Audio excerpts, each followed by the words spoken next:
Mga kapatid, ulitin natin. Oh, kasi natanggal yung ano eh. Natanggal yung natanggal mga kapatid yung ano eh. Yung sa bomba. Ano po? Saan eh?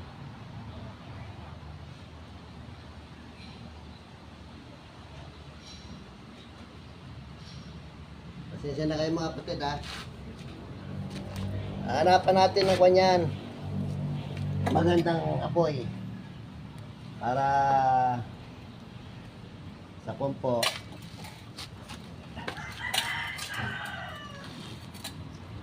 Ito.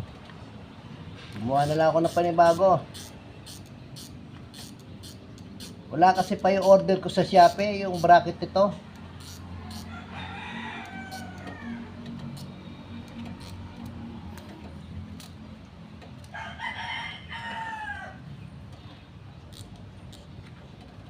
Oh, pagtagaan nyo lang to. Pero ito, sa nakita nyo kanina, eh, ang ganda na nun. Mga kapatid.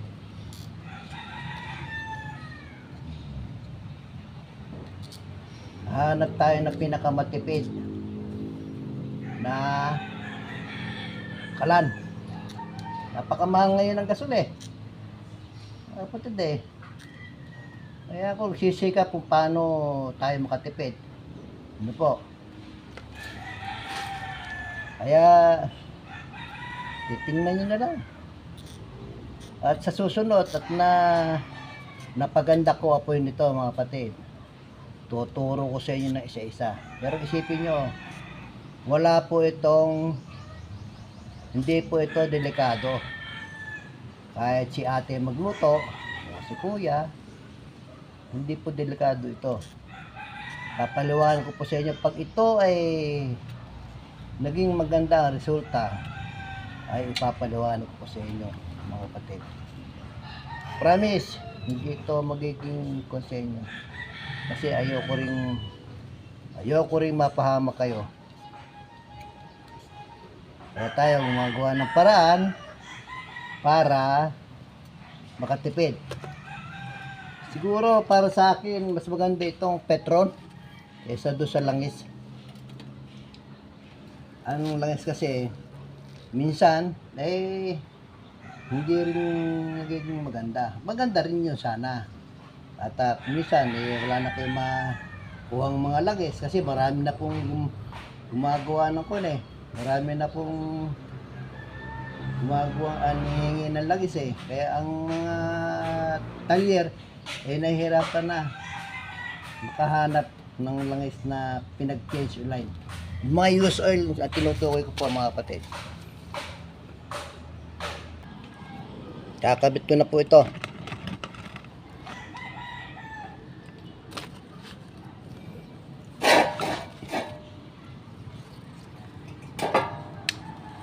Ito, kakabit ko na po. Mag-testing ulit.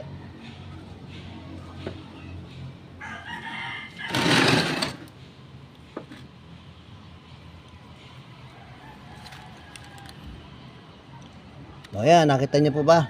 Kinabit ko na. Ito. Yan. Ano yung tangke ko? Ayun pala. Layo. Ha?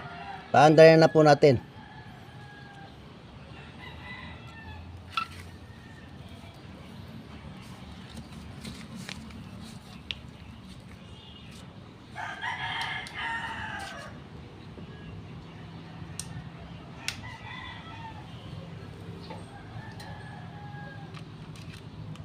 Oh, ayun na.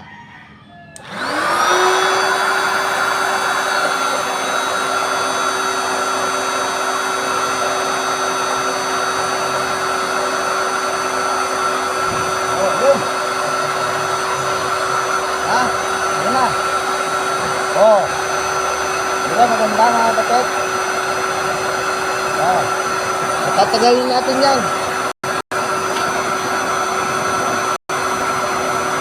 At sa susunod ay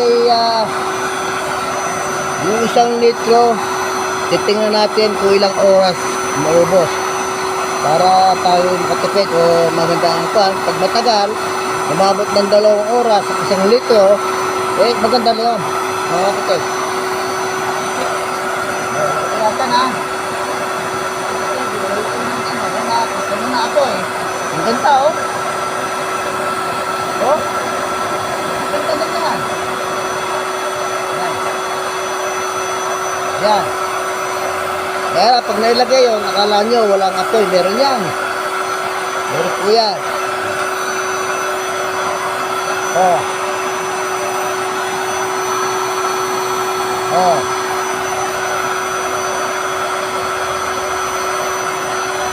Oh. Ano po yan ha? Oh.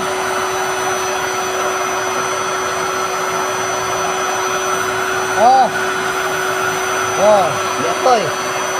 Yapoy. Ha? Ito yan.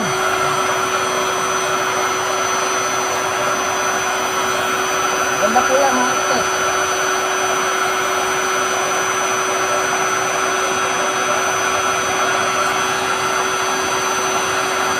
Pero kung sa gabi yan, magandang tingnan yan kasi maliwanag eh. Maliwanag po siya. Hindi na halos makita yung apoy. Oh, mga kapatid. Oh, tingnan mo. Ay, buwan. Ay, kita.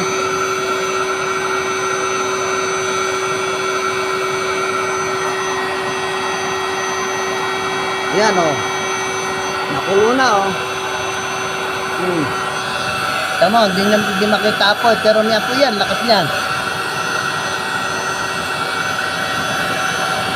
Malakas po yan, oh. Kita nyo naman, oh. Pag may hangin, kita nyo, oh. Oh. Oh. Mga kapatid, ha.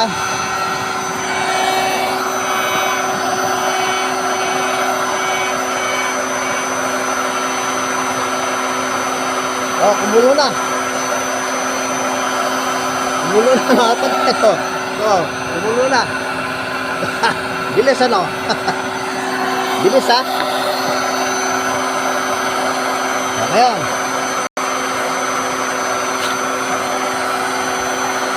Papatayin natin. Ano yan?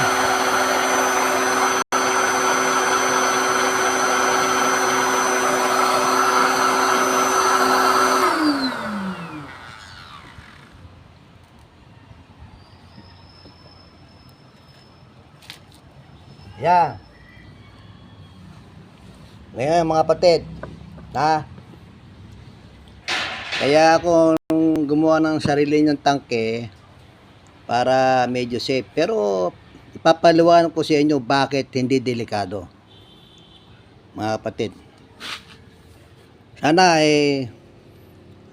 sa gagawin kong uli na final doon na sa bahay ko kasi andito ako sa trabaho ko eh.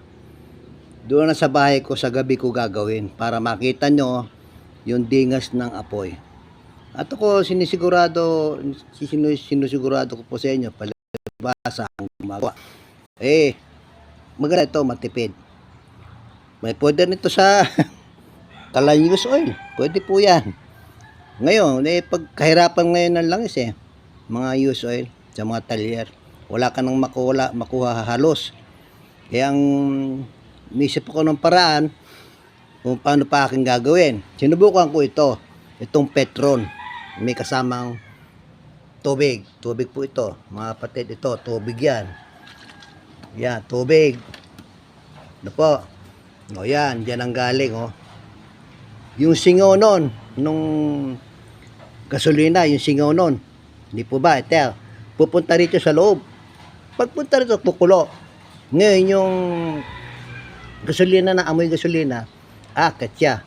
Lalabas na po dito. Yeah. Dito siya lalabas yan, oh. Ayan, kita nyo. Isa-isa kong kinukuha po sa inyo mga kapatid.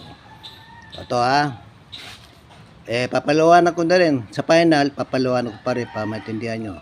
Ito bomba. Wala kasi akong adapter. Yung galing Shopee, hindi pa nadating. Kaya, kung po ito, pansamantala lang para may video ko sa inyo. Ito bomba, ang hangin. Papasok doon sa loob. Papasok. Ano po? Pag pumasok doon, halo kayo niya yung gasolina sa loob. Ngayon yung amoy gasolina nung doon sa loob tangke, lalabas dito. Kasi may hangin eh. Obligado ang hangin. Pag may singaw, doon siya lalabas. Dito siya lalabas. Papasok dito sa loob. Ito yun, kita nyo naman oh. Ayun ang kulay oh. Mula sa ibaba yan, mga kapatid. Mula sa ibaba. Ngayon, pagkulong niyan, aakit ngayon yung gasolina. Ano po? Aakyat. Pakinggan nyo maigi, aakit siya. Dito siya lalabas. Yeah. Tingnan nyo kamay ko. Yeah, to. Dito siya lalabas. Ano po? Doon siya pupunta. Alisin na natin to. Yan. Ito. Doon siya pupunta. Hanggang sa loob ng burner. Ngayon, pag sinindihan mo, lalabas yan agad. Pagka lumabas na yung apoy, dito sa ibabaw, sundan nyo ito ng blower. Yan. Ito. Para gumanda ang takbo ng apoy. Kasi kung hindi nyo gagamitin ng blower, straight lang ang kanya, apoy. Sabagay, pwede rin nyo. Kung wala kayong blower, kung sakali, masira man to, pwedeng gamitin nyo. Straight lang siyang apoy. Ito po mga kapatid. Kaya ito, tinasasabi ko na hindi siya delikado. Halimbawa, kaya hindi ko sinabing delikado. Kasi nga po, baka isipin nyo mag-backfire. Ano po, ito, siyempre, galing doon. Ayan o, tingnan nyo, galing doon. Yan o. Ganyan o. Ayan o. Andyan na siya. Tingnan nyo ha, andito na siya. Itong hose, hanggang dito lang yan sa may takip. Hindi siya sa baba. Tsaka, ang gasolina, yung amoy ng gasolina, nakalublob sa tubig. Paano siyang babackfire? Paano siya puputok doon? Hindi siya puputok doon. Kasi, hindi akit ang apoy dito sa tubig. Naintindihan niyo po ba? Hindi siya aakyat. Halimbawa, sabihin natin, ang inisip nyo, backfire, pupunta rito, pasok sa loob. May tubig. Para sa makaakit dito sa hose. Kasi nakalubog sa tubig yun eh. Nagets nyo mga kapatid? Hindi siya aakyat, kaya safe ito. Kahit si kuya, si ate, gagamit. Basta, yung instruction ko, patuloy yung pag-aralan. Paano panoorin nyo ng konti? Ano po, kung nakakalimot kayo kung paano umpisa, kunin nyo. At sa final, mga kapatid, tuturo ko sa inyo sa gabi para kita nyo yung apoy. Ano po, sa gabi ko gagawin. Sa gabi nyo panonoorin, mga kapatid. Ito, pansamantala lamang. Kaya ito, para sa akin, ito na po ang gagamitin namin para maituro ko rin sa asawa ko at makatipid na kami kasi malakas kami sa gasol eh. Kumisan hindi sakto sa timbang. Ano po, 'di ba? Ang lapat ang timbang nung isang tangke ng LPG 11 kilos. Abe, dati umaabot sa amin ng 2 buwan yun. Ngayon, noong una, abot siya. Noong habang tatagal, 1 buwan kalahati na lang. Aba, nung isang buwan na lang. Aba, hindi na pangit yun. Paano kung maubusan ka, wala ka naman agad-agad na pera. Mahirapan tayo. Hindi po ba? Itong gawin nyo, yan, magiging spare nyo. Tandaan nyo, magiging spare. Maubusan mo kayo ng LPG. Sorry po, nangatin na naman yung lamunan ko. Maubusan mo kayo ng LPG. Meron pong sasakit. Ito po, na hindi ma-delay ang luto ninyo. Pang emergency po yan. Ng mga kapatid. Tandaan nyo. Uy, ano ba yan? Tandaan nyo po, sa final natin, yun ang pinaka-final. At yun ang pinakamaganda ng apoy na makikita nyo kasi sa gabi ko gagawin. At tuturo ko pa sa inyo yung ito. Para hindi na kayo matakot. Nasabihin nyo, puputok yon. Eh kung LPG nga, hindi pumutok eh. Di ba? Kasi nasa tamang gawa. Ito, papaliwan ko sa inyo. At saka ito, hahaba natin. Yung tangke, ilalayo natin. Halimbawa, sa loob ng kusina ninyo, pwede nyo ilagay sa kwan. Pwede nyo ilagay sa ilalim ng lababo. O kaya sa lutuan. Itago nyo. Ito lang ilabas nyo. Kaya lang, hahaba ko yung hose.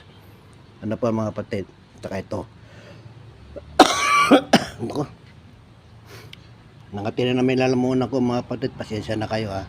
Kasi hindi ko naman konti. Ako naman kasi pag short throat ko, yan nangati, obligado mauubo ako.